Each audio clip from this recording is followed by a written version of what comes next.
Good morning. Good morning. It's Monday, the 13th of December, and I thank you for tuning in. I know this is a busy period for most people, but thank you so much for your company as we delve into issues that are of concern to all of us. We try to see if we can improve the understanding of those issues, and we try as well to point a way forward. So thank you very much for tuning in this morning on Jamaica Live, Bridge 99. It is estimated that approximately 15% of the Jamaican population live with some form of disability, from mild to moderate to severe. We see them every day. People who are blind, persons who have lost an arm or a leg, persons who suffer from some form of muscular dystrophy, persons born without a sense of hearing, so they are never able to learn to speak because they can't hear language.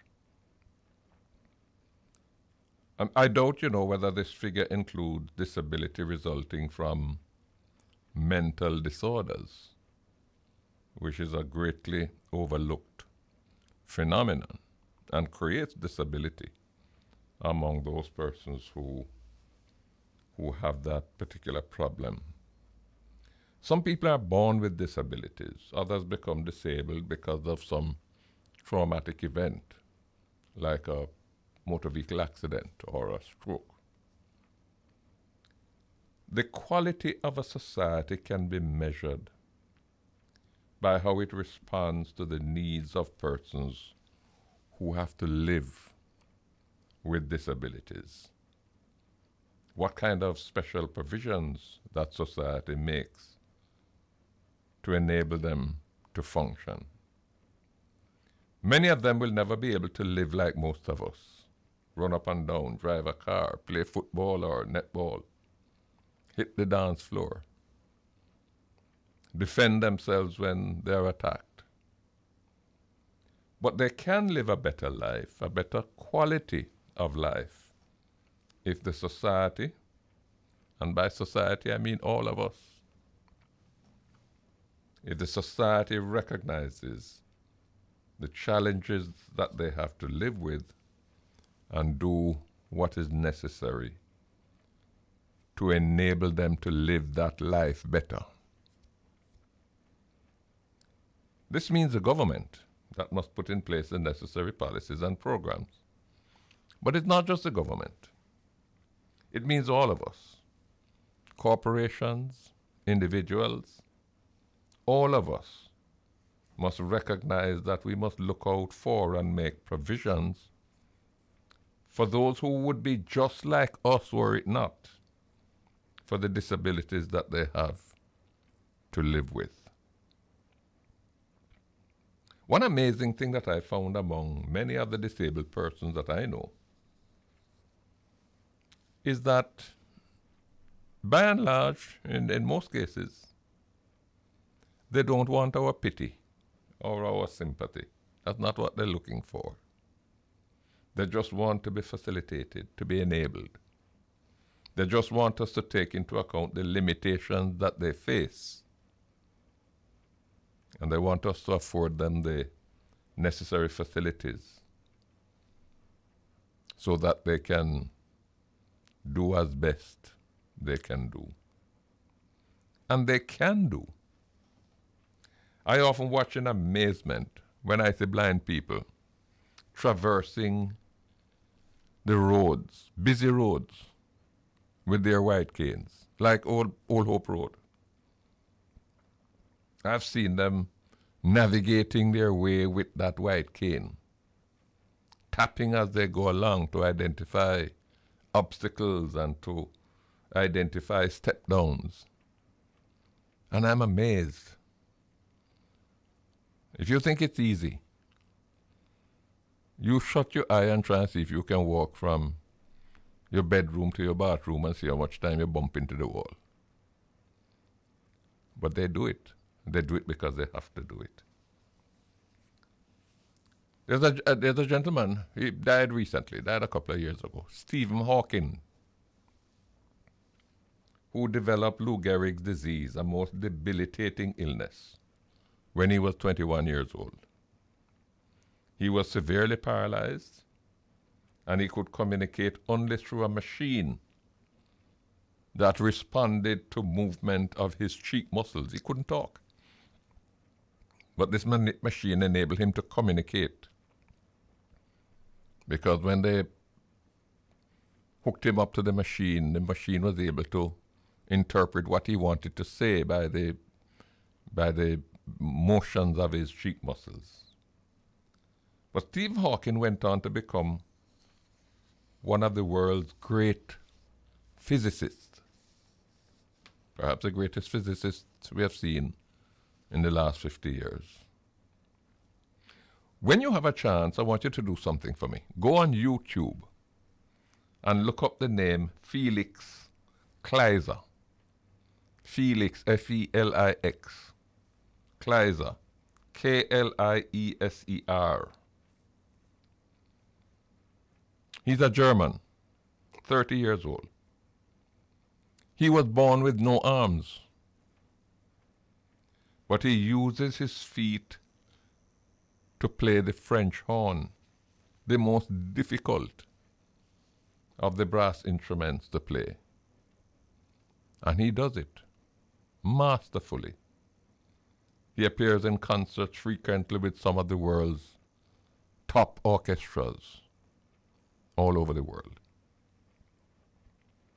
I recall many years ago, on one of my bird shooting outings at Constitution Hill in East Rural St. Andrew, overlooking Ellison Flats, overlooking the Hope River. You cross the Hope River and then you climb up the hill, Constitution Hill. And I came across an amazing man. He suffered from diabetes, severe diabetes. And not only was he totally blind, but both of his legs had been amputated.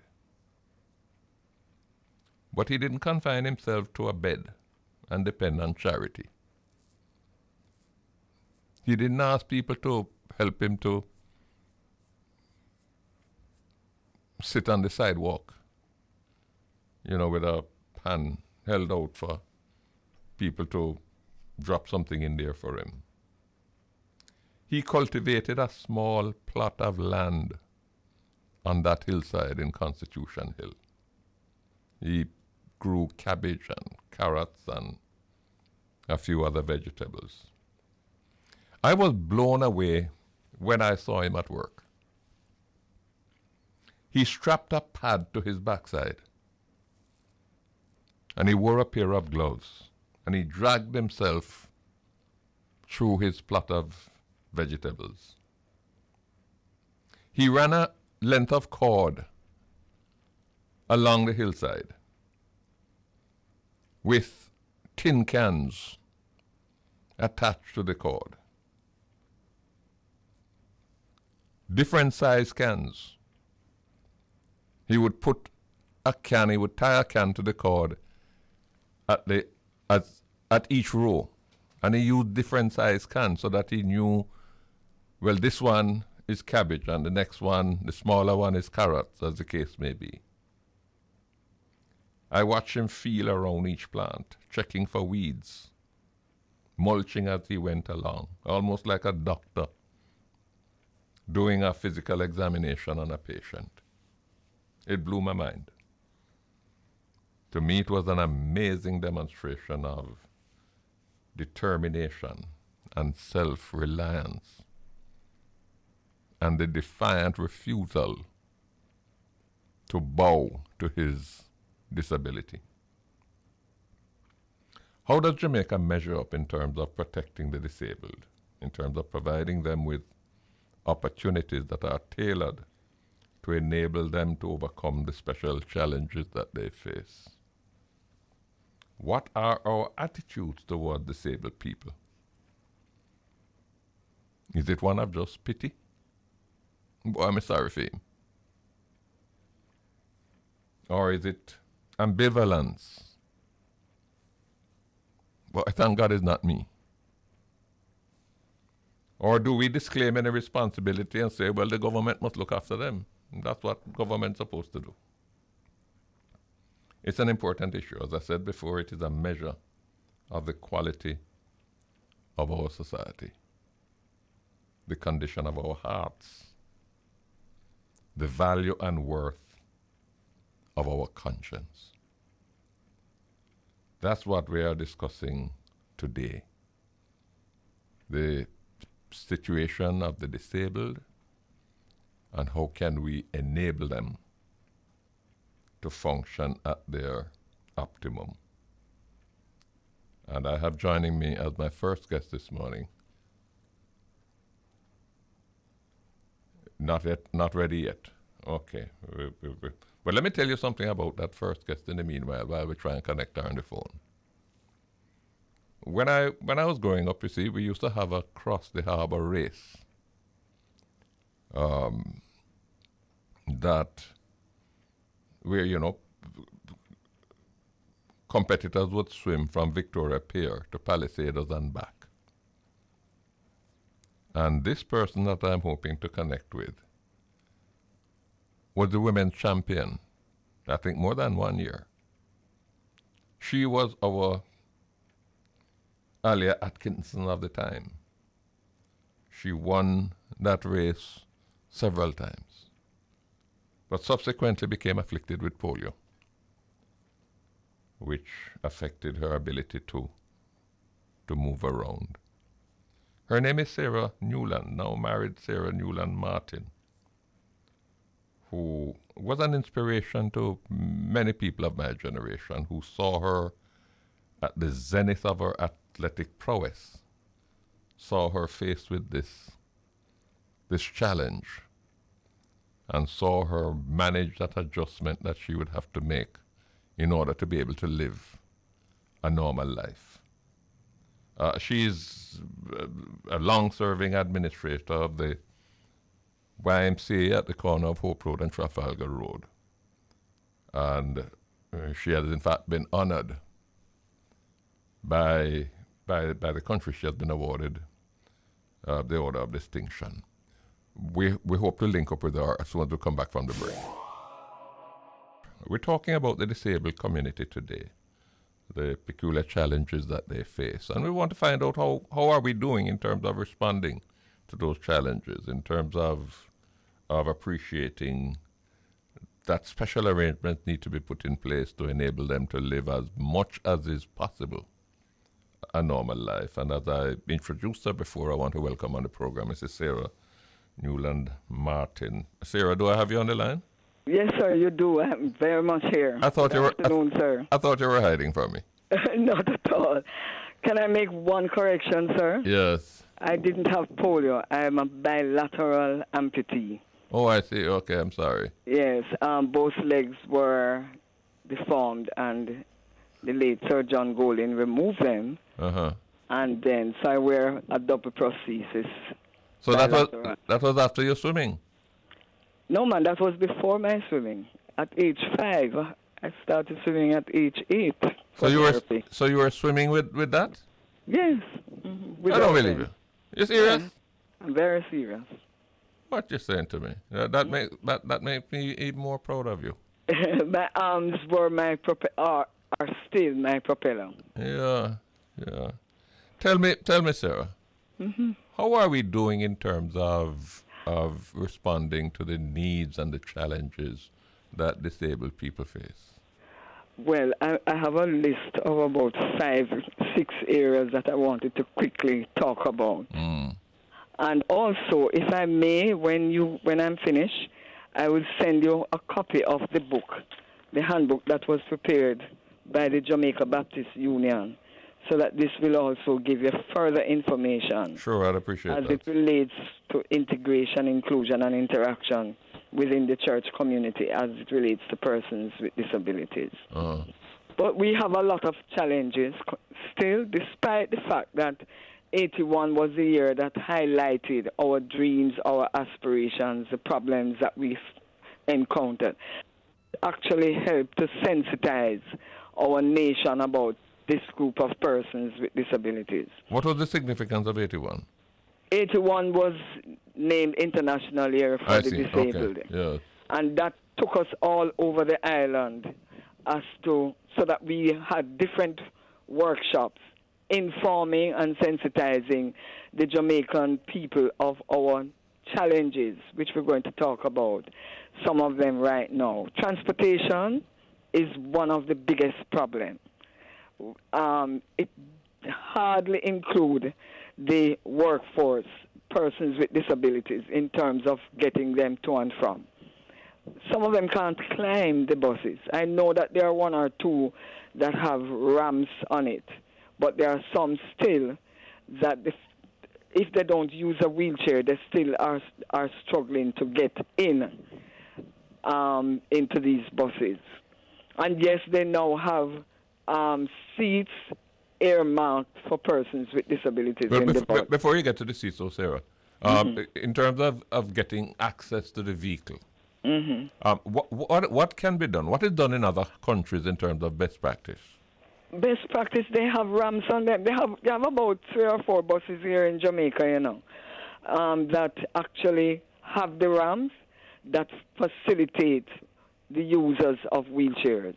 But suppose you're not wheelchair bound. No, not bound, user. If you're not a user of wheelchair, it's a struggle. It is a struggle to get up because the steps are high. And yet you have some of the buses that they have a power thing on it that can come down to meet you at the level that you can get in. I have taken 1 or 2 of those. I've not been on a bus in over 30 years because I've been driving since. I have a hand-controlled vehicle. And so that is still a challenge for many persons with physical disabilities if they are not a user of wheelchair. Well, tell me some more. The problem of job coaches to sensitize employers on the benefits of employing persons with disabilities. We need to encourage and sensitize and allow employers to understand that persons with disabilities have the ability to perform equally as their counterparts. The able-bodied I refer to as their counterparts. And therefore, we need to educate them more on that. Do we need to, Sarah, and would it help if employers were incentivized to employ persons with disability? Do we need to, what you said? Incentivize it for employers. In other words, if you have an employer and he's hiring and he has 5 potential, 5 applicants before him, all qualified, I suspect that a lot of them are going to be inclined to not go with the disabled person. That's the problem. But suppose he were incentivized so that, if you employ the disabled person, you get a tax credit or something like that. Would that help? It would help. I think it would help. However, we don't really want to reach to a situation where there is pity and you're condescending. The person with a disability who is qualified should be treated like anybody else once they're qualified, once they're able to be trained, once they're able to get to the level that you'd like them to perform. I don't feel that we should get to the stage where we must be pitied to be given a job, but to be seen as a human being first, with the ability to perform. The problem there, though, is that, you can hold a government accountable. You can say to a government, you must put in place the policies that support the disabled person. But how do you hold a private employer accountable? He's not accountable. That is so true. And if, unfortunately... And the approach that you're suggesting seems to me that we're going to depend on his good conscience. Now, if he's a church brother in the Baptist church with you, then maybe some of it will rub off. But I don't know that the average employer out there is going to have that sort of, But you do have some, like Grace Kennedy has employed. Yeah, fine. I mean, I'm not broad brushing the thing. Right. There are some companies that is really and truly ensuring that persons with disabilities that are employed are fully engaged and are treated like anybody else in their company. Tell me some more. You said there were 5, no? Yes, accommodation, access to buildings, especially in the rural areas. And one of the biggest challenge is access to bathrooms. A wheelchair user cannot easily get into a bathroom that is not accommodating a wheelchair. How responsive, Sarah, had the regulatory agencies been, like the municipal councils, NEPA, when they're giving approval for building construction? Are they insisting on these provisions being put in place? I was trying to find out what is the present status of the Building Act. I'm not sure that it has yet been passed, but I know that efforts are being made to ensure that any buildings that are going up now are built to ensure that you have access in and out of the building. Plus bathroom access as well. Bathroom accessibility with rails and the toilet at a higher level.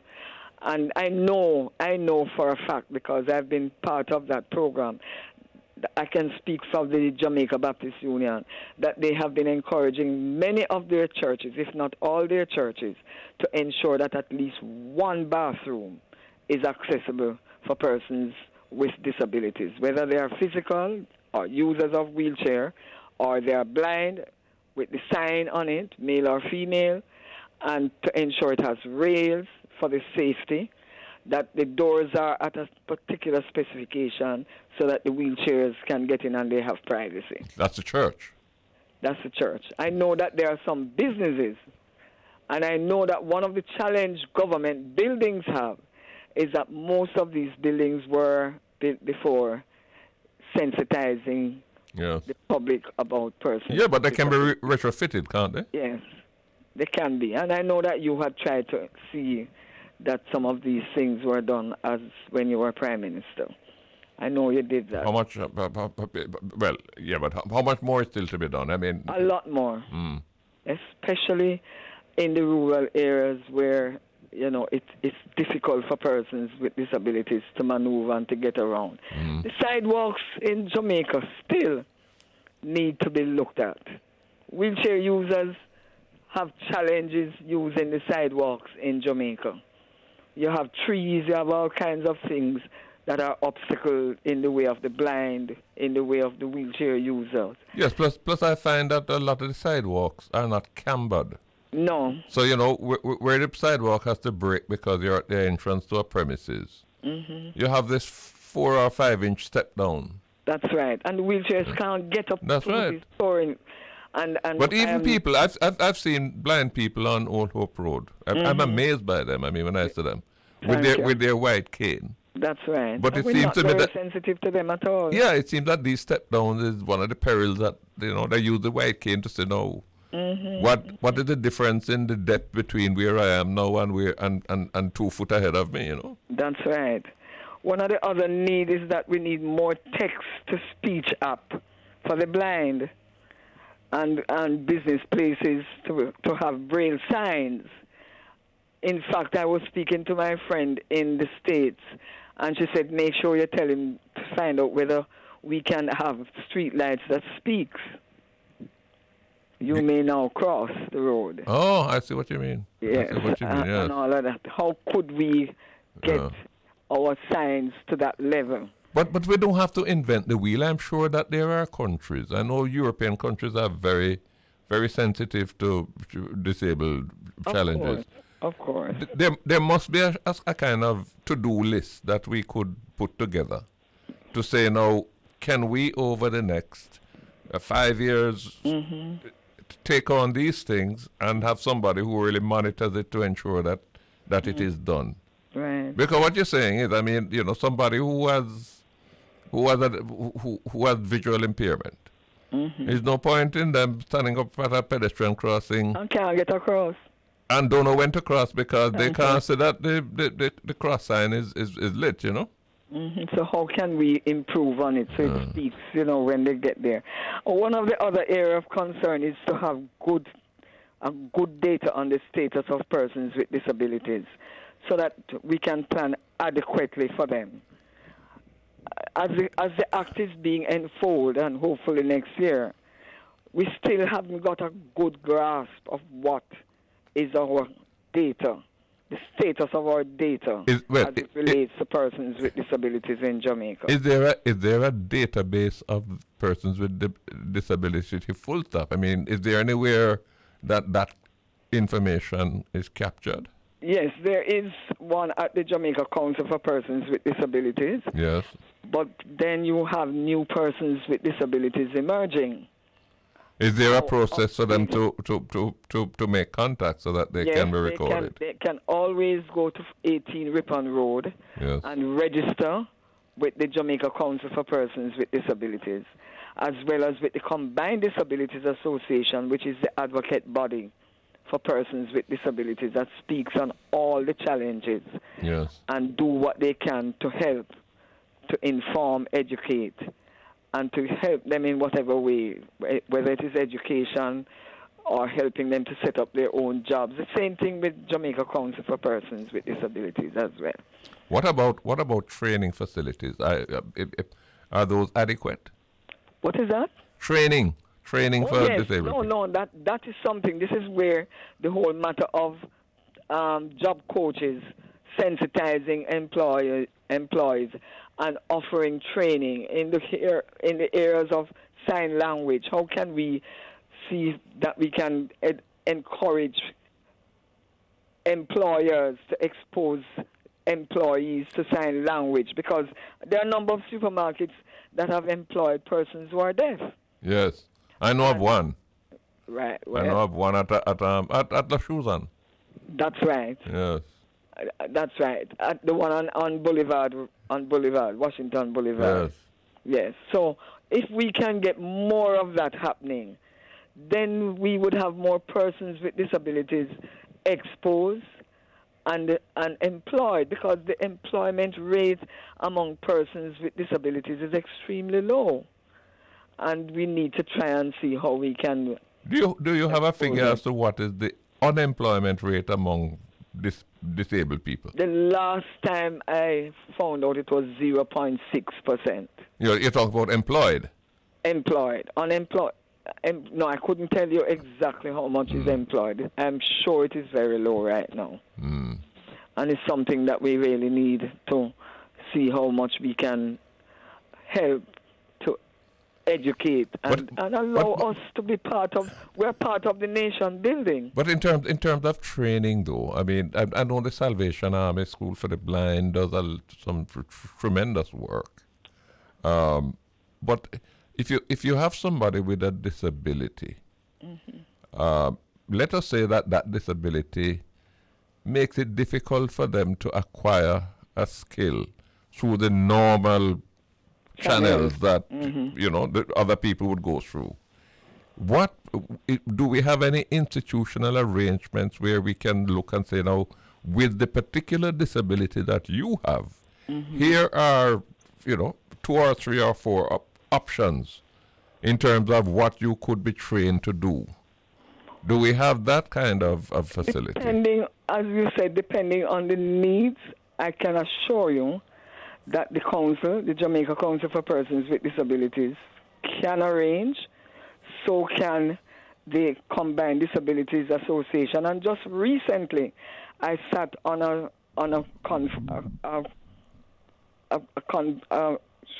seminar with the Jamaica for Persons with Intellectual Disability, speaking on some of the very issues that you're raising right now. Because that is a group, too, that needs a lot of help, that need to feel that they can contribute, not because of their intellectual disability. And not very many persons speak about that particular group of persons. The deaf, there is the Lissamere Gilbert School, and they too have a need in terms of how it is that we can ensure. Well, I'm happy that you are aware that at least you're familiar with one company employing persons who are deaf in open market. But yes, once there is that need, and questions are asked or arrangements can be made, because we have persons who can speak on the different areas to educate and inform. Did we cover all the 5 areas that you had listed? Yes, sir, the 6 of them. Yeah. The employment is a problem, the job coaches, which we need to sensitize employers on the benefits. That when you employ a person with a disability, be assured that they will work to the best of their ability and they will stay with you. They are very committed, they are loyal people, they just want the opportunity to work. As a society, Sarah, how do we treat the disabled? Are we ambivalent towards them? Are we simply prepared to, take out $100 bill and give them and walk away as fast as we can? I believe that it has changed somewhat. You're no longer hearing somebody stopping and giving you a shilling, and yes, you say to the person, look, I'm working and earning more than that shilling. I believe it has changed. 1981 did do something in changing the attitude of persons towards persons with disabilities. Because I will tell you, when I was growing up, we used to make game at them. Oh, well, I have had some challenges that you would not believe it if I tell you, like children putting banana skin and I'm falling on the road. Or I hear drum playing, and when I look, it's my foot they're playing drum on. It never mattered to them how they treated us. No. But you say, is that changing? Or it is changing. It is changing. But there are still challenges. There are still challenges in housing, still challenges in persons being educated to the point where they can get high-skilled jobs like anybody else. Finance, it's difficult financially to study and not knowing how you're going to complete the study.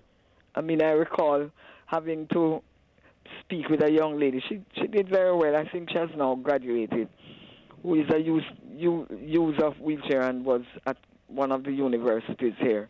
And I did check on her, and she was doing very well and completed her studies. So it is good when you're assigned a mentor at any of these institutions who will follow up your progress. Yes. But yes, the attitude of society has somewhat changed. From who really paid you. You really work, what you do with your money. You really live on your own. You really can marry. Do you really have children? Those questions are lessening. However, there is still need for persons with disability to feel that they are part of a community. Now, final question. What is the interaction like among persons with disability? Are they in touch? I mean, with all the technology we have available, are they kind of wired up so that they can have a support system outside of the Combined Disabilities Association and so on, but they can be in touch with each other to kind of share experiences and so on? Anything like that is happening? Yes, well, each group have their groups, like the blind, the Society for the Blind. The Combined Disabilities is the group that has meetings. Well, because of COVID, they have not been able to sort of come together. But at least they still can communicate. The persons with intellectual disabilities do meet. Those with autism do meet. There are support groups all over for the various types of disabilities. And what is encouraging rather, is the fact that they are able to make contact with the body, that's the Jamaica Council for Persons with Disabilities, yes, to see what else it is that they need to do to help. We're looking forward to talking with Chrstine Hendricks later on in the program. Oh, good. I'll listen out for her. Yes. Yeah. Thank you very much, Sarah. You've been very helpful to me this morning. I will send you this book. I can get your email and I'll send you the book. Just don't hang up. Just talk to my producer and she will give you the information. Okay, thank you so very much. You're very welcome. We take a break. Welcome back. It's Jamaica Live on the bridge, Bridge 99. And of course, as you know, at 1 o'clock, we're going to be hooking up with IrieJam in New York. Today we're talking about about people with disabilities, the peculiar challenges that they face. And we also want to look at how we're responding. We as a society, which involves government, but it involves all of us, institutions, organizations, and us as individuals, how we are responding to those challenges. And I have joining me now somebody who, if there's an expert on these matters, it is him. Senator Floyd Marsh, who is former president of the Senate, former Minister of State in the Ministry of Labor and Social Security, and I think he had particular portfolio assignment for matters dealing with the disabled. And he currently serves as the director of the Center for Disability Studies at the University of the West Indies. I think recently as well, by recently I mean if not early this year, late last year, he was elected to the United Nations Committee on the Rights of Persons with Disabilities. And for all his sins, he's my friend. So can I welcome Senator Floyd Marsh? Floyd, how are you? Not too bad, my friend. Blessings. Blessings to you. How you been? Boy, I'm giving thanks. And I hope that Shireen has been giving you my good wishes and happy birthday wishes. Yes, she has been. Okay, great. Tell me something, Floyd. The data that I looked at in preparing for this program indicated that some 15% of the population suffer from some form of disability. As I said, some mild, some severe. Is that figure accurate as far as you know? Well, that is what the World Health Organization's estimate is pointing to, that 15 to 17% of our country's population constitute persons with disabilities. We have been trying to get the Statistical Institute of Jamaica to actually make sure that they capture in an accurate sense the data on the population of persons with disabilities. And certainly up until 2001, we had some sense as to what the population constituted. But at that time, I think the figure was 166,000, no?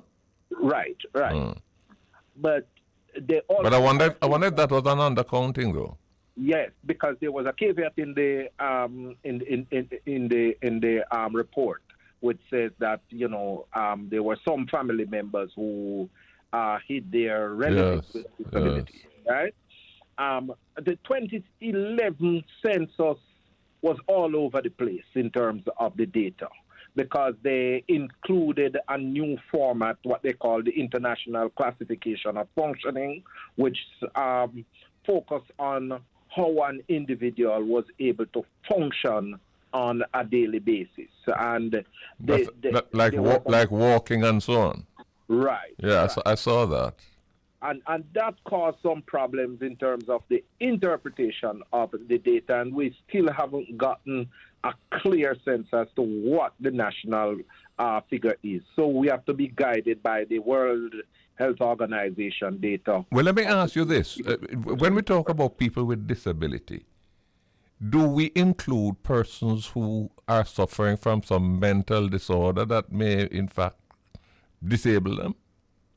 Yes, man, absolutely. Because there are 8 major categories of disabilities, and it includes individuals with mental illness. I was talking to Sarah Newland a while ago, and she mentioned a term I'd never heard before: intellectual disability. What is that?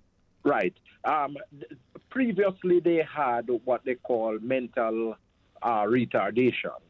And that nomenclature was seen as very negative and disparaging in terms of persons who had some form of intellectual challenges.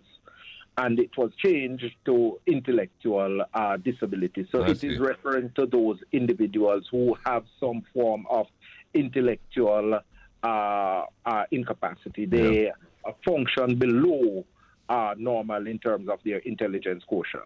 Tell me something, Floyd. You're on the UN committee now, and I'm sure even before that, you would have had access to data information as to the state of people with disability across the world. How is Jamaica measuring up? Are we in the top half or the lower half in terms of how we respond, how we treat, how we make provisions for, how we enable people with disabilities? All right. I put it this way, Bruce, that, in the Caribbean, we are in the top tier because at the Center for Disability Studies, we introduced a regional disability index, which ranks the countries in terms of their performance, in terms of implementation of the Convention on the Rights of Persons with Disabilities. And Jamaica, the last survey we did, Jamaica came out number 2. Who was number 1? St. Vincent and the Grenadines came out number 1. We are just compiling data for the second index to be released early in the new year. But so in the Caribbean, we are in the top tier. But in terms of the developed countries, we are not where we should be if we should be compared to countries like South Africa, if we are to be compared to countries like Brazil, India, etc. And we are further down the line when it comes on to comparison to countries like Britain, the United States, Canada, etc. I was pointing out to somebody that I was looking at some reports at the Committee on the Rights of Persons with Disabilities the other day, and in France, a person with a disability, whether he or she works or not, gets a disability grant of 800 euros. 800 euros. When you convert that in terms of J dollars, you're talking about almost $150,000. And that is 800 euros every what? Every month. Every month? Every month. Well, tell me now, where we are coming up short, is it a resource constraint issue, or is it a lack of perceptiveness on our part? It's a number of factors. Perception is one, where we believe that persons with disabilities have nothing to contribute to society, and so they should be confined to their homes. That perception is changing slightly. I should agree with Sarah, but we have a lot of work to do where that is concerned. And then there is the need for requisite resources to be allocated from the state in terms of supporting persons with disabilities. The JCPD up until last year got about $95 million annually to deal with persons with disabilities. And I mean, you have the early simulation program in the Ministry of Labor and Social Security as well, and the PASS program, but when you add them up, it never came up to more than $150 million in terms of support for persons with disabilities. All right? It is going to change now because the JCPD is going to become a statutory body, a body corporate under the Disabilities Act. And so I note in the budget that there was an increased allocation of almost $220 million for the JCPD, the new JCPD. But that still doesn't scratch the surface in terms of the magnitude of the work that needs to be done in terms of providing different support for persons with disabilities. What would be the priority areas, Floyd, for spending that money? Let us say that the money could be increased even further. But what are the critical areas of expenditure that you see? Most definitely education has to be, because, if you're gonna, because you are an avid believer in education as a social transformative tool. So education will have to be one. Then the whole situation of employment. How is it that we are going to use state resources to help stimulate employment for disabilities? Let me pin you down on that. Two aspects. One, is there anywhere, whether it is the Combined Disabilities Association or whether it is the Jamaica Council, is there anywhere that a detailed assessment is done of a disabled person to say, now, this is the nature of this person's disability. This is what treatment, if treatment is appropriate, whether therapy or whatever. But importantly, with that disability, this is the kind of skill that this person could acquire. And these are the programs to enable that person to acquire such a skill so that the person can become employable. Do we have anything like that?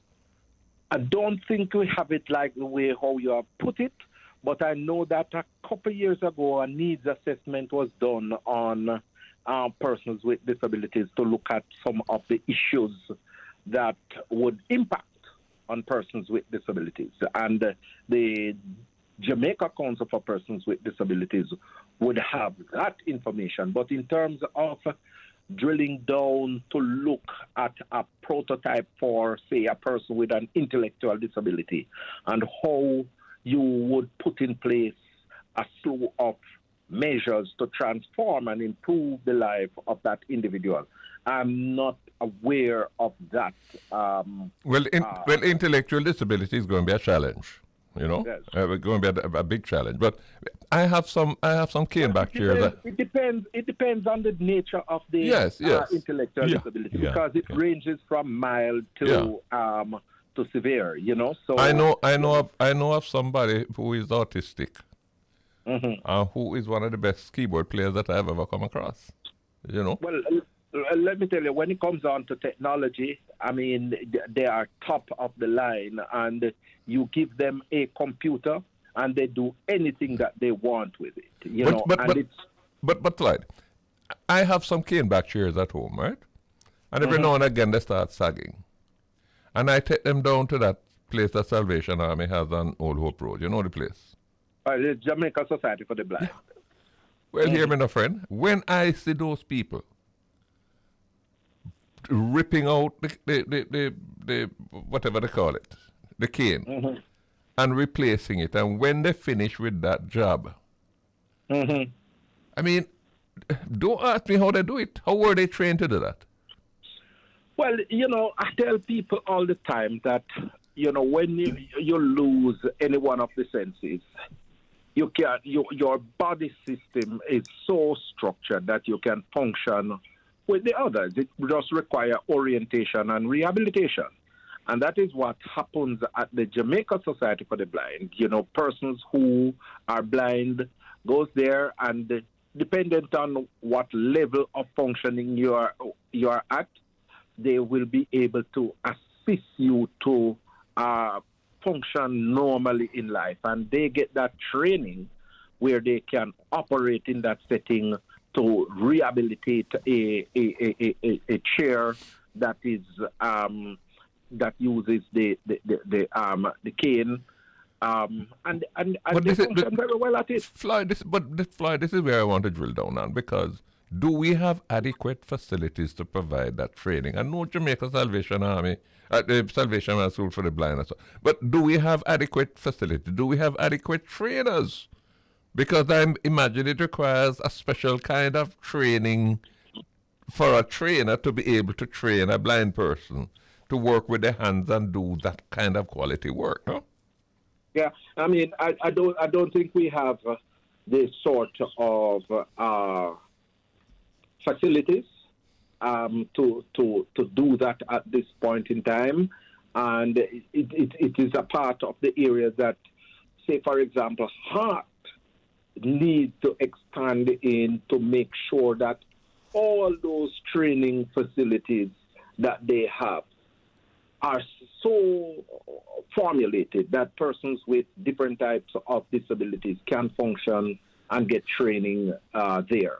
Because it is difficult to carry, say, a blind person from Westmoreland to come to the Jamaica Society for the Blind for that sort of training when there is no accommodation there for that individual. Yes. But when you have the training being housed in the parish where the person is located, then it's a matter of transportation, you know, and those are some of the things that we need to deal with. You know, but I want to point out another point. You know, the last time that some funds was put in place to provide employment, self-employment for persons with disabilities was a $15 million allocation that you gave the Combined Disabilities Association and the JCPD in about 2008, thereabout, after a meeting you had with them. That's a long time ago.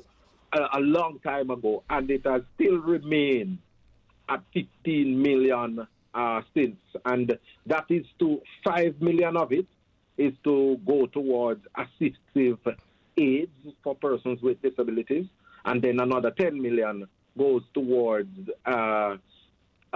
self-employment projects. Yeah, but, you know, you need significantly more funds. Yeah, because 15 million in 2008 would probably be about 6 or 7 million now, no? Right. In terms of power, purchasing power. But right. You know? One of the things that I was discussing with Sarah, she pointed out that even when a disabled person is just as qualified as an able-bodied person, very often they are overlooked for the job when the job becomes available.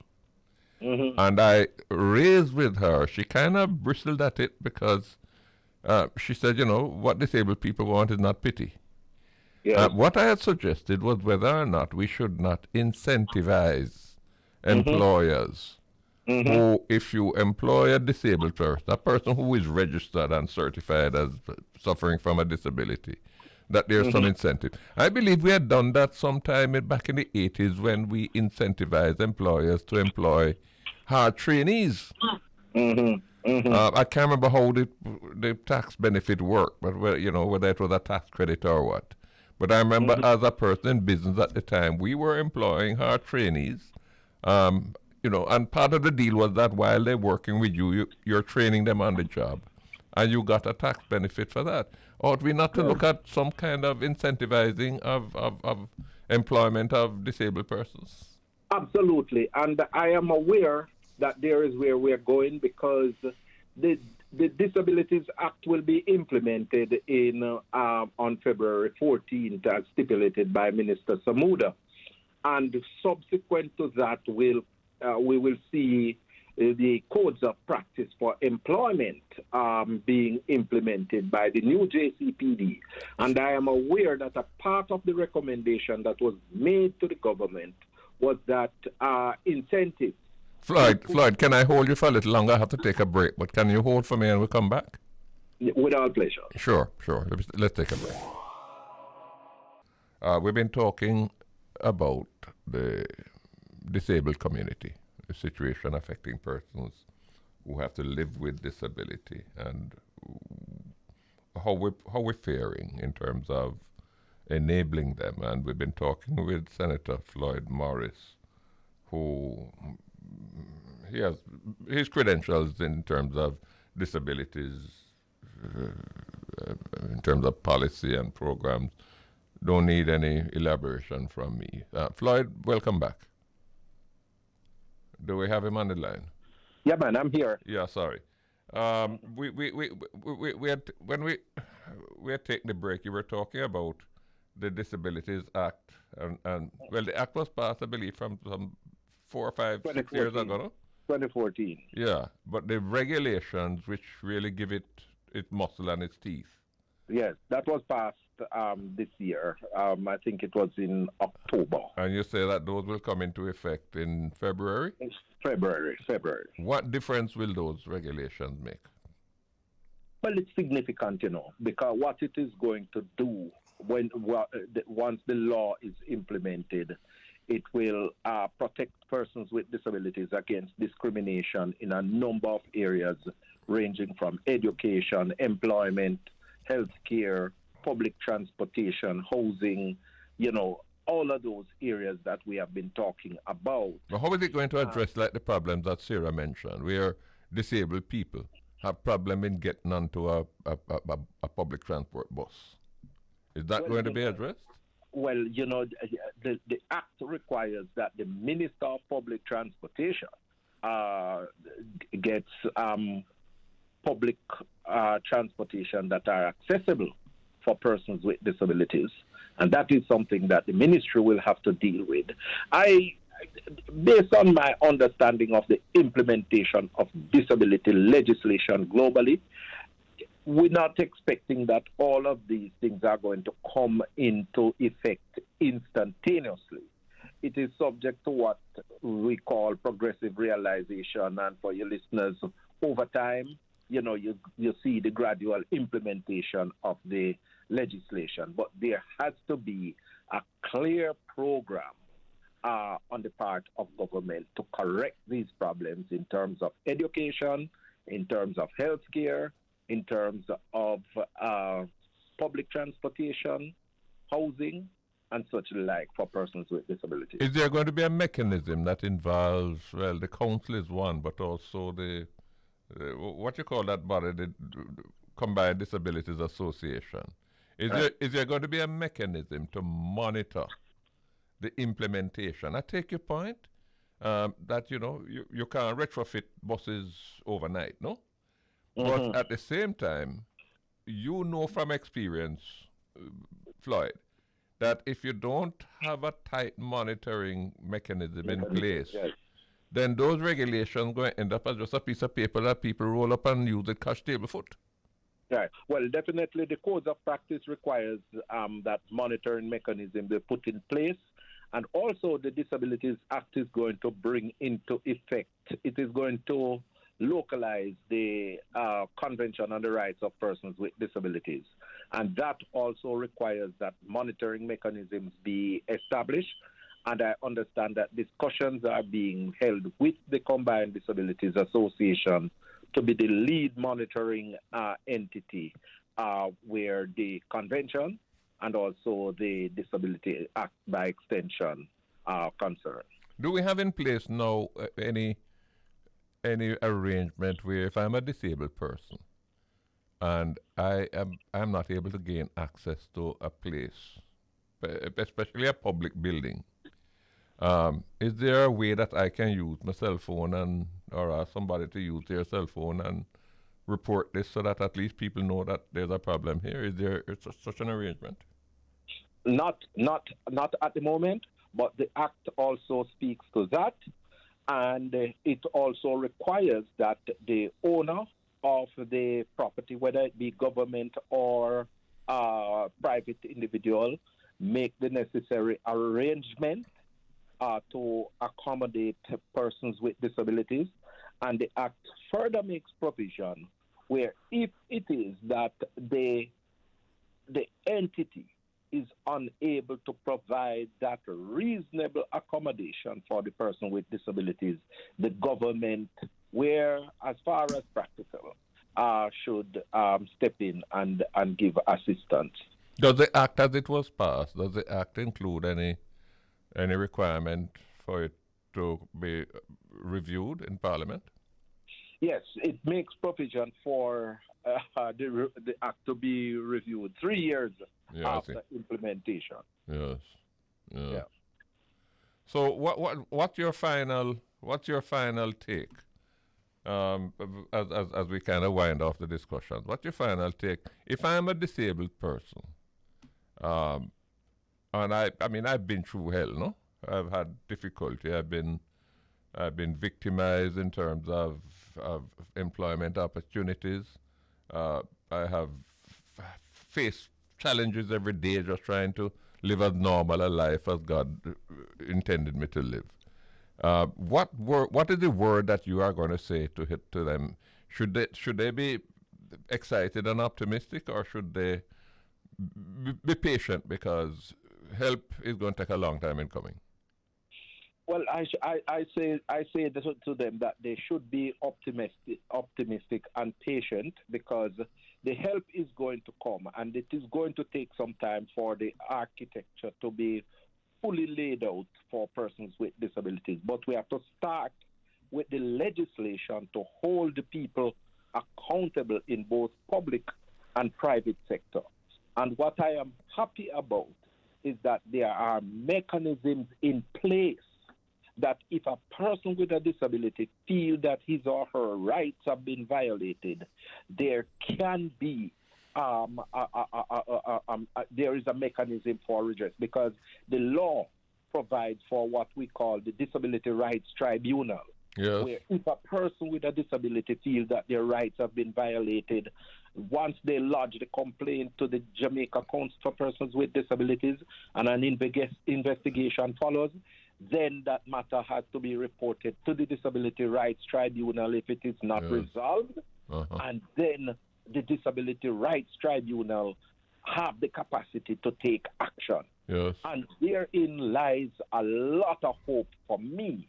And, you know, a recent case was brought to my attention, Mr. Golding, where, you know, an individual was employed to the public sector. And, you know, the person developed a visual disability on the job, got blind. And they wanted to medical board the individual, not providing any sort of reasonable accommodation and putting the person in an alternative employment position in the organization. And the Combined Disabilities Association and JCPD worked with the person along with an attorney, and the matter was taken to the court, and the court ruled in favor of the person with disability. And this is the sort of environment that we are venturing in. It's a new epoch of jurisprudence where persons with disabilities are concerned, and the law is there to give support to persons with disabilities, and we have to put in place the necessary support mechanisms for these individuals. Floyd, thank you very much. We've been talking with Senator Floyd Marsh. Absolutely, my pleasure. Who has been helping us to understand the challenges facing persons with disability. And of course, he has brought a lot of information, a lot of value to the discussion. Floyd, thank you so much. Yeah, man, my pleasure, Bruce. My pleasure. Beauregard. Good afternoon, Mr. Golding. Listen, man, I've been trying to find you, but I thought you were missing. No, I was listening to the conversation just now with you and Senator Floyd Morris. None of them tornadoes that I've reading about or seen on the television, none of them will reach you. No, and we give thanks for that. You know, we actually have good weather on this side. It's so unfortunate with what happened over the weekend. Man, I've never seen anything like this. No, never before. Only in not even in movies have I seen anything like this. Where a tornado actually stayed on the ground for about 200 miles. Last time I looked, the death toll, let's say, was over 80, no? Yes, somewhere around there, and they're still saying that about 105 people are still unaccounted for. Unaccounted for. Yeah, so it's very tragic right now. I wonder if this is climate change that we're looking at. It could be, you know. It could be the reason for this that we're seeing taking place right now. I know that area of the United States is prone to tornadoes this time of the year, but nothing this vicious. Nothing this vicious, no. But then you have some people up there who say that climate change is a hoax. Yeah, a lot of people still think that, you know, but there's proof that, you know, there's something going on. Something is happening. We better listen to the science here, my friend. True indeed. Better listen. Well, nice to hear you, though. I big up all them Jamaicans up there for me. I'll do that for you, sir. Yeah. We've been talking about disabilities, people in Jamaica who suffer from disabilities, the quality of life that they're able to live, and what can we do to enhance that quality of life? What can we do to enable them? And we have joining with us. We spoke earlier with Sarah Newland Martin, and then just a short while ago with Senator Floyd Morris. We're being joined now by someone who is kind of at the nerve center of all of these efforts, Ms. Chrstine Hendricks, who is the Executive Director of the Jamaica Council for Persons with Disabilities, a critical organization, and that the role of that organization is going to become even more critical once the regulations um, that will facilitate the implementation of the Disabilities Act once those come into effect, which Senator Morris tells us will be in February of next year. Ms. Hendricks, do I have you on the line? You do. Good morning. How are you? I am doing well, thank you. But I hear you're far away. You run away. I had to. Every now and again, you need a break, you know. How have you been? I have been doing well. A lot of work has been taking things in place for February 14 and thereafter. We've been talking since the program began. We've been talking about the life of the disabled. People have disabilities. Some mild, some can kind of just get on with their life without being inconvenienced. But some of them are pretty severely affected. No. Yeah. We know about the Disabilities Act, which was approved in Parliament from, I think, some 7 years ago. It has taken a long time for the regulations to come into effect, but we're told that will be in February. The law is useless without the regulations. How hopeful are you that after February we're going to see a transformational difference in terms of how people with disabilities are able to live and how they're able to get their justice? How are they able to avoid discrimination? Sometimes not willful discrimination, circumstantial discrimination. But in the past, as Senator Morris has pointed out, they didn't really have any recourse. How different is this legislation, this legislative framework? How different is it going to make the experience of the disabled person?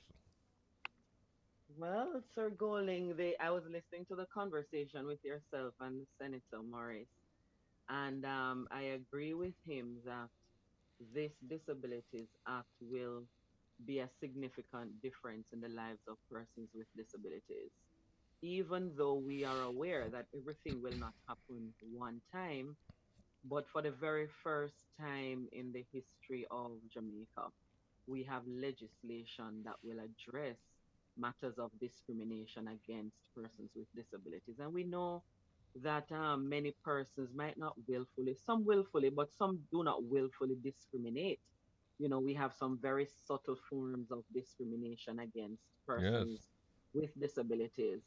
However, as he pointed out, if persons so suspect or believe that they were discriminated against, then the mechanism will be in place. They will come to the JCPD to report, and we will have a compliance, access compliance and investigatory branch of that organization that will address the matter in terms of investigating the matter, seek to ascertain whether both parties want to resolve the matter, by some dispute resolution mechanism, or if they are unable to do so, then the tribunal, the Disabilities Rights Tribunal, will kick in terms of making the matter, presenting the matter there. That's the JCPD, sending over the report there, and then based on who will be at the tribunal, because they will have, in addition to the lawyer, who will be the chairman or the deputy chair, there will be someone from that particular disability grouping, an expert sitting on the panel, along with the area of discrimination, whether it is HR matters or matters of finance or, the environment, in terms of building and so on. And so they will get to the chance to resolve the matter, adjudicate and seek to resolve the matter. So for the first time, persons with disabilities will have that means of redress that they do not have now. So moreover, the Council for Persons with Disabilities will have the authority, the mandated authority, to provide advice to the minister and other ministers of government in terms of how to ensure that this act be as effective as it possibly can be. So persons with disabilities have cause or reason to be hopeful, although we say, patience, because our society was not so designed to facilitate persons with Well, disabilities. I'm glad you got to that point, Chrstine, because I want to pin you down on this. Um, you can legislate Mm-hmm. behavior to a certain point, and you can put in place statutory requirements for how you construct your buildings and how you outfit your transportation and so on. But you can't legislate attitudes. That's When it. I was growing up, if we were walking on the street and we saw a disabled person, sometimes we were inclined to laugh after them. Mm-hmm. Now, that's not a long time ago. I'm in my 70s now, and attitudes have changed. Have those Yeah. attitudes changed sufficiently? Um, Not sufficiently, but attitudes have changed and are changing. When I see that radio stations, television stations, organizations like the PSOJ, we know that Kiwanis and Rotary, they're more socially aware and so on. So they would maybe talk disability. But when I see like PSOJ and media of all kinds seeking information, talking about this matters of disability, seeking to ask how can we be more inclusive, seeking to ask us to assist in maybe auditing the buildings, how to consider um, to ensure that their buildings are more accommodative. I see that attitudes have changed. We know that Kingston is not Jamaica, and most of these things happen in Kingston. And so it will take time with public awareness, sensitization, to help other aspects, the rural areas and people there, to understand how they fit in to this legislative framework and how their own mindsets will need to change too, to understand that people with disabilities have abilities, they are creative and sometimes have more creativity and can add value, to the workspace, to the school environment, to whichever environment persons with disabilities can add rather than take away.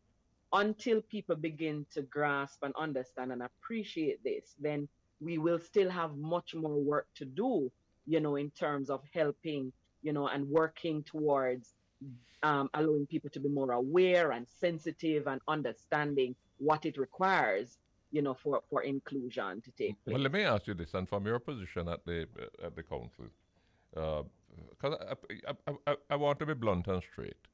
Sure. I've been into some offices. Uh, I think it would be mainly government offices. I'm not sure about. I've been in some offices where I see the receptionist or telephone operator is a blind person, right? Mhm. Um, where I was talking earlier with Sarah Newland, and we mentioned, for example, there's one supermarket that I visit occasionally, La Shoes, where there's Yeah. a guy there that is a deaf mute. Yeah, he's And there. I didn't know, I mean, he's very efficient, and I didn't know until one day I'm talking to him and he kind of signaled to me that he had this particular disability. But if the average employer, if he's to employ somebody with a disability, whether it is to man the telephone or to kind of work in the supermarket aisles or whatever it is he, first of all, likely to be willing to treat that person equally in terms of if he has 5 people applying for the job, or if there are 4 others and the 4 others don't have no disability, they immediately have an advantage. That's one. Two, if he does employ a person with disability, is it likely to be because he can pay them less? um, Maybe in some instances, and persons with disabilities will tell you that sometimes they start at, the base and they don't move up as readily, even within the organization. It depends on the disability. Let me backtrack to say that it depends on the disability, the type of disability, because I have a disability, but because my disability is not as obvious, I have only two regular fingers on each hand, only my small little finger and my big finger. But my disability, and because of how my grand aunt insisted on making me understand that nothing is impossible for me to do, and I began to learn to do them, then my disability has become less obvious. And it starts in the home. Let me step back from the workplace and begin in the home, because that is where the confidence is built, the capabilities are highlighted, and people with disabilities begin to have more confidence in themselves and their capabilities. When that is built, nobody can tear down that individual, and nobody can keep you down either. I have friends, one like Gloria Goff, who shared with me recently that she was working in an organization in the private sector, and she started as the secretary, she typed. So you know that persons with disabilities type well and so on, who are blind type well and so on. But she wanted to learn to use the photocopier and the guillotine to cut the paper, and everybody told her no. And she just waited until nobody was there to assist her, or everybody kept telling her that they were busy, and she went and tried for herself.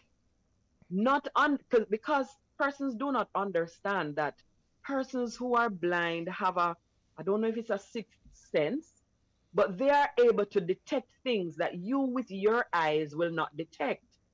Persons are very careful about wanting elevators that have voice. And she told me, we don't need elevators that have voice. Every time an elevator changes a level, it makes a sound. We hear it, but you who have eyes, you don't hear it. And I did not even take that into consideration. And so, yes, there are times when our employers will keep people with disabilities at the lower level. One, yes, because they can pay them less, or because they do not feel that they have the capacity or the capability to move up, or they themselves are afraid and not knowing the individual's manageability and capability. And so they prevent them from moving forward. And as you say, if they go into an interview, they'll be less likely to get the job. But there are persons who have been moving up, and there are persons who have proven, by showing that they have that ability to manage another level and have been able to move up. And so it will take time to help to build the confidence levels too of some persons with some disabilities. It comes two ways. So once we, on one hand, we are helping employers to understand that people with disabilities have capabilities and they can, but we also have to help persons with disabilities to utilize this act as a tool of empowerment too, of themselves, of stepping up to the plate and stepping into training and education and allowing themselves to be certified and assertive in their space. So it is a mechanism that will work well, or should work well, for both persons with disabilities and others in society, to help us to see that change, because the change will take is a two-way street. I raised the possibility, the idea. I'd love to get your views on it, as to whether if you have a disabled person that has capabilities to do something, it's such a crying shame if they're not allowed access to the opportunity, no? And I just wondered whether or not, if government were to incentivize the employment of persons with disability, registered disability I'm talking, especially if it involves a training component. Yes. So that, an employer can get a tax credit, if he employs somebody with disability. I wonder if that would improve the opportunities that would be available for persons. Can I just take the break, and when I come back, you give me your response to that? Welcome back. It's JamaicaLive. We're broadcasting on the Bridge 99. We've been talking about people with disabilities, and we have online someone who knows far more about this issue than I will ever hope to learn. We're talking about Ms. Chrstine Hendricks, who is the Executive Director at the Jamaica Council for Persons with Disabilities. When we took the break, I wanted to, I'd ask you, and you can perhaps give me a response, whether incentivizing the employment of persons with disability from the employer's perspective, would that make much of a difference? It would make some difference, Mr. Golding. To be honest, at least it will provide an opportunity. Because I know we did it some time ago. I don't know if we still do, but I know we did it some time ago for employers to employ hard trainees. And they still do it, and so with the Hope workers, so it would be another level for persons with disabilities, because what the government does is, I think the entity, the government pays for the first 3 months or something like that, or pay half, and then the private person pay half, the stipend. I know, though, I recall when I've gone to Japan and I've gone to the US, and just to look at how persons with disabilities are treated with, and they do have such mechanisms in place. However, the persons with disabilities, the organizations, they share that over time it becomes almost like rote, So it's not that you're doing it because you really have the heart, but it is done because it is the law. And so, well, perhaps persons will say it is better done because of the law rather than not done at all. But then you look at what happens when the individual goes into the space. Do they have the opportunity while they are in there, for training and development like everybody else? And so while the incentive, at the beginning, would be an excellent idea to allow for more of our people, because it's more than 90% of persons with disabilities who are unemployed, Mr. Golding. No, that figure frightened me. That's the figure I got from. That's the figure I got from Sarah, and it frightened me. It is crazy, and when you think that a number of persons with disabilities have gone to the highest level of education, and they will present their qualification, and they will go far in the interview process until they are seen. And then when they are face to face, it becomes a matter about the disability. The interview becomes, about the disability. And that's the ambivalence. One of the reasons why I was suggesting the incentive thing, is because I am not sure. I'm not sure, Chrstine, that we can depend on the goodness of somebody's mind or the worth of somebody's conscience. Sometimes you have to provide a sweetener to say, well, I will get a benefit out of this too, so let me do it. Yes. Because as a society, it is so easy for us to pull a curtain, to kind of camouflage, disguise, hide something that we just can't deal with. So people with disability, that's a headache, and let somebody else deal with it. That kind of approach. You mentioned something earlier I wanted to pick up on again. You said an important thing, and I think you were talking from your own experience. An important thing is when at a very early stage, I mean, if somebody is born with disability, and the stage is set from that very early stage in life for them to, understand that you're going to have to live with it, but understand that this is not the end of the world, that there are things you can do. If that is so important, if that is as important as you are suggesting that it is, does the council have any kind of arrangement mechanism that, let us say that, there's a mother out there with a child that is born that, is obviously the child does have a disability. Is there any way that an intervention can be made to make sure that that child doesn't grow into an adult, by which time, he or she has become so depressed, so pessimistic about life, that they can never be of the value and use to themselves that they otherwise could have been?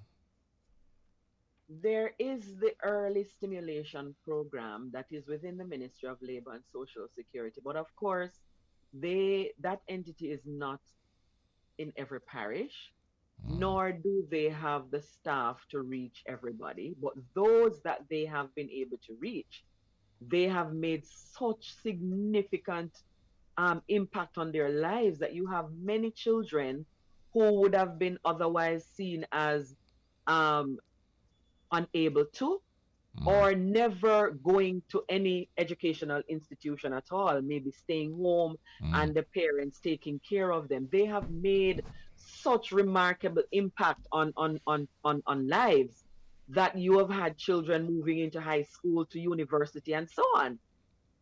However, it has to start early. So they reach children 0 to 6. And many parents, I know that when children are born, they begin to feel that they have done something wrong. Yes. That people are going to look at them and blame them. Because the truth is, Sir Bruce, my situation did not automatically happen. I tell my story all the time. I said if it wasn't for my grand aunt of blessed memory, she died at 96. If it wasn't for her, my mother would love me into having and I'm going to use a word that we do not call people, but we call the situation that we place them in. I would be handicapped because she would love me until she would do everything for me. She would not allow me to do anything for myself. And by doing that, she would have allowed me never to grow up and to learn to be a part of life. Yeah. But when my grandaunt came at 2 and said, give her to me, let me grow her up, because my mom was young, they're 20, just 20.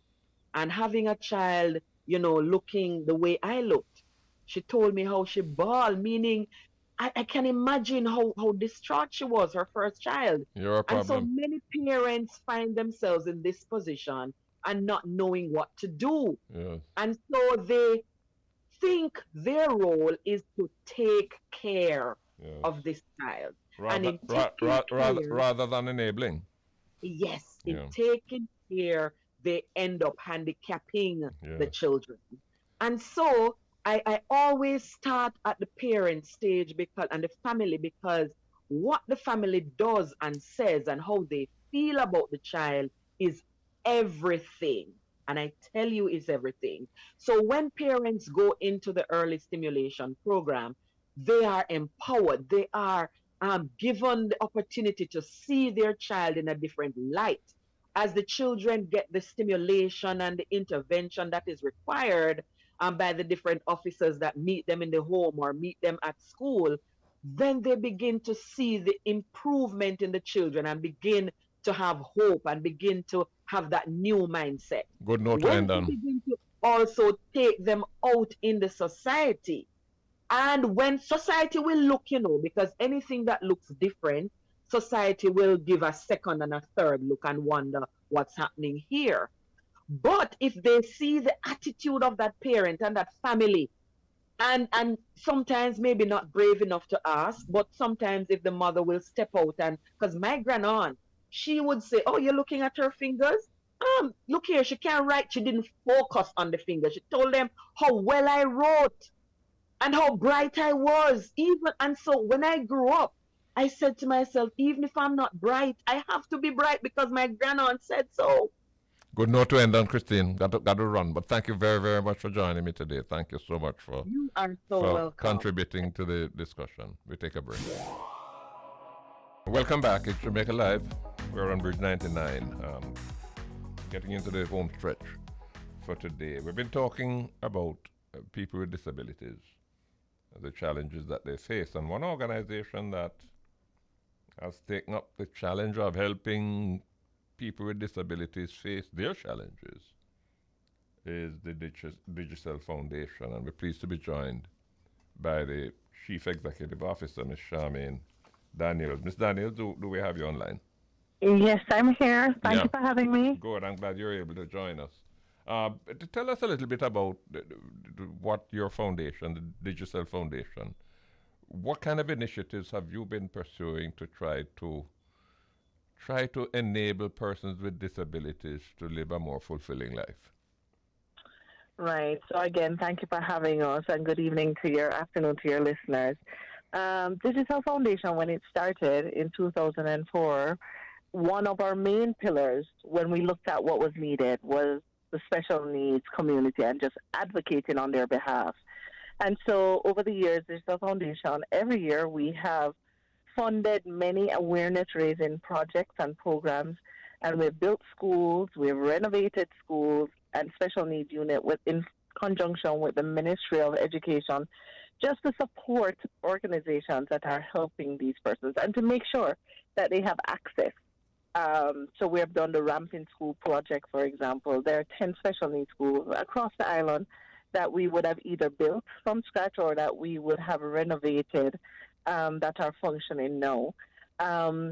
Disabilities Week is something we have always been about. And then we did the 5K, the popular Digicel 5K, which would have been in its 10th year, which we use as a major platform to raise the awareness and to as a means of distributing grants as well to special needs community-based organizations.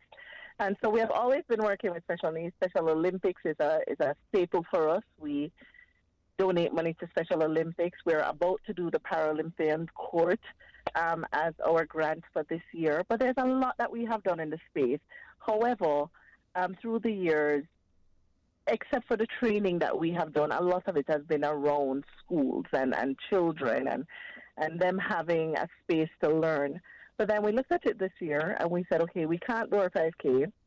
What is the greatest need? And we recognize that a lot of persons with disabilities were graduating from high school as well as from the universities, and they had nowhere to work. Nobody was hiring them.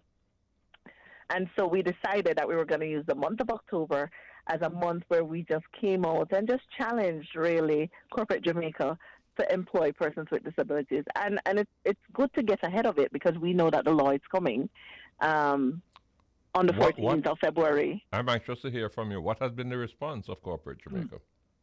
Well, I'll tell you, the response has been good. I can't say to you they have actually gone ahead with the employment, but they are listening. And I think with the law so close to being, with acts so close to being made a law, and everybody knows the date now, which is February 14, 2022, companies are really taking it serious now and looking. And so this is really one of the advocacies that we have done that has gotten us the most response. Is there sufficient public education? I mean, I stumbled on it when I was preparing for this program, that of this date of February 14th, I believe, or whatever. 14th, right. Yeah. But take the grocery shop on Amara Road. Mm-hmm. Has anybody gotten to him yet to say, now come 14th of February, you're going to have to lick out this concrete here so that people who can't climb steps can get in? Right. Is that going on? Because I don't hear that. Well, I don't hear the jingles on radio that telling people that listen up, prepare for the 14th of February because this is what you're going to have to do. It's coming, right? Well, Dr. Chrstine Hendricks at the Jamaica Council for Persons with Disabilities, she is in the process of kicking off that program now, and she actually has approached us to just help her with just that. You know, how does she get the word out and some media placements and some radio placements? And so she's a good person for you to talk to because she's the head of Jamaica Council for Persons with Disabilities. She was on just before you. Oh, she was. Yes, it's my good friend.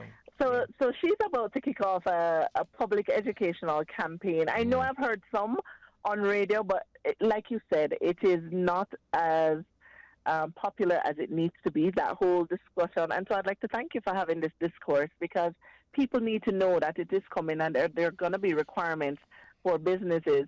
So, for instance, my supermarket, which is in Manor Park, it's Select Grocers. they employ young men, well, and young women. I've now seen young women in there who are deaf. And so they've always been there. And that's why I still support that supermarket, because I just think it's phenomenal. And so it's really just to get corporate Jamaica to understand this is coming. It's not going away. It's coming. Let's talk about this for a little. Yes. Digicel is a big boy in town. No? So Digicel, through its corporate conscience expression, set up a foundation that focuses not just on people with special needs. There are a range of other worthwhile, commendable things that I know you do. But take the average company out there, whether big or medium, small. They can't set up a foundation. What can be done to get them to be more responsive? You know, I was wondering, and I've been throwing it out, whether or not if we were to incentivize it, if an employer were to know that, look, if you employ somebody who is certified to have a disability, if you employ that person and you provide that person with training that leads to certification, this is the kind of tax credit that you will get for that. And I think it will have to go there. Fortunately or unfortunately, I think it will have to go there. And that was the same thing, because I was on a PSOJ forum the other day, and I said to PSOJ, I challenged them. I said, guys, you have members that pay you dues. How about you're putting on this conference, how about you saying to your members, we will give a 10 or a 20% discount on your membership fee if your company can demonstrate that they have hired persons with a disability. We're not asking you to just pick up anybody, somebody qualified for the role, because they're out there and they are qualified. But also, there might be some training that you can give. How Digicel got into this, you know, they had a power internship a couple of years ago. And out of that power internship, it was a partnership. They had 17 persons with disabilities that were in a training program. And they learned different things, Excel skills. And the foundation ran this program. And out of that program, we have hired 7 persons with disabilities who are still with us today. So when we talk about it, we're not talking about it just from a foundation standing up to talk. We're talking because this is actually what we have lived. And we're not perfect. There is some things that I still need to do, and as Digicel, we will continue to do. But what I'm saying is, it can be done, and companies just need to, you know that persons with disabilities account for one of the largest minorities sectors, right? Oh, no doubt. I mean, if you're talking about 15% of the population, and it could even be higher. But let me ask you though, I'm noticing other countries, you see, where if, for example, a department store does not provide adequate access for disabled persons in terms of the arrangements for the bathroom. And in some cases, they have to provide a special checkout and so on. If they don't do that, the disabled community is so organized that they boycott them. They say that we take our money, go elsewhere. Are our people with disabilities, are they getting to the point of organization where they can begin to wield the 15% clout that they have? I think so. And I think what's going to happen is that this law that is coming in will give them some teeth in which to do so. Because before it's going to establish, if you were talking to Dr. Hendricks, should have told you about the tribunal that's going to be established. And I think when you now have places where they can go that advocate on their behalf and that they actually have some legal backing, I think you're going to see a big shift. It's unfortunate that we need it, but it is here, and I'm very excited that it is here, and we would just want to encourage everybody, get ahead of the curve. Don't make it have to be something mandated, you know? But get ahead of the curve and let all of us can do our piece, because a legislation on its own means nothing. Well, there's nothing wrong. There's nothing wrong with having a carrot in front and a stick at the back, you know. I agree with you, and that is, I imagine it's going to end up there as well. Well, I agree with you. But I want to congratulate Digicel though on the work that you're doing. I wish we had more foundations. Are there any other foundations that you know that are focusing as well on? I know they may be competing with you, but I know you're broad-minded. We are very broad-minded, so we don't mind at all. It's a big sector with a lot of needs. We really don't mind. I don't know. I don't know of them. I think Grace would be one that I would say does some work that I have seen with persons with disabilities. So big up to Grace and the guys over there. But really and truly, it is not served well. Yeah. And we are advocating, partner with us. We are more than willing and happy to partner with anybody who wants to work in this sector with us. The more the merrier, and the more that we can accomplish and that we can do. And the first step would be hire someone with a disability to work in your foundation. Yes. Well, thank you very, very much. And congratulations once again to yourself and to Digicel Foundation for the work that you do. We need more people like you, more organizations like you. Thank you very much, sir. We appreciate you. Yes, we appreciate you having us. Good. Thanks again. All right, bye. We've been talking today about disabilities. I hope you enjoy the discussion. I hope you have a better understanding as to the challenges that face them and the challenges that face us in terms of helping them to face their own challenges. So we had some important guests on the program, and I certainly have a better feel now for where we are, where we need to go. That's it for today. I'll be back next week, Monday as usual. In the meanwhile, thanks to my producer, my studio engineer, and thanks to all of you for tuning in to Jamaica Live on Bridge 99. I'll see you next week, Monday.